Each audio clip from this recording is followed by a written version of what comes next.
A ലീഗിൽ Brisbane റോവറിന്റെ captain Tom ആൽറെഡിനെ സ്വന്തമാക്കാൻ Blasters താൽപര്യം പ്രകടിപ്പിച്ചതായി സൂചനകൾ.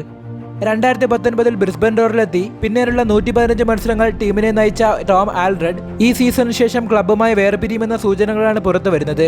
ഇംഗ്ലണ്ടിൽ ജനിച്ച സ്കോട്ടിഷ് അണ്ടർ-19 ടീമിനായി കളിച്ചിട്ടുള്ള ടോം ആൽറെഡ് ഈ അടുത്താണ് ഓസ്ട്രേലിയൻ സിറ്റിസൺഷിപ്പ് സ്വീകരിക്കുന്നത്. വെസ്റ്റേൺ സിഡ്നി വാണ്ടേഴ്സ് ഉൾപ്പെടെയുള്ള എ ലീഗ് ക്ലബ്ബുകളും അതിനു പുറമെ ISL-ൽ നിന്നും കേരള ബ്ലാസ്റ്റേഴ്സും താൽപര്യം പ്രകടിപ്പിച്ചിട്ടുണ്ട് എന്നാണ് സൂചനകൾ. മുമ്പ് മുംബൈ സിറ്റി FCയും താരത്തെ സ്വന്തമാക്കാൻ ശ്രമിച്ചിട്ടുണ്ട്, എന്നാൽ അവർ പരാജയപ്പെട്ടു.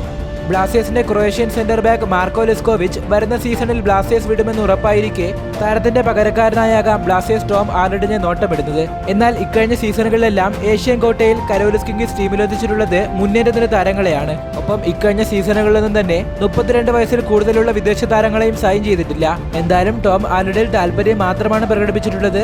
ഓഫറൊന്നും തന്നെ ബ്ലാസ്റ്റേഴ്സ് നൽകിയിട്ടില്ല. കൂടുതൽ വിവരങ്ങൾ വരും മാസങ്ങളിൽ പുറത്തു വന്നേക്കും. ഇതുമായി ബന്ധപ്പെട്ട് നിങ്ങളുടെ അഭിപ്രായങ്ങൾ കമന്റ് അറിയിക്കുക. വീഡിയോ ഇഷ്ടപ്പെടുകയാണെങ്കിൽ ലൈക്ക് ചെയ്യുക, ചാനൽ സബ്സ്ക്രൈബ് ചെയ്യുക.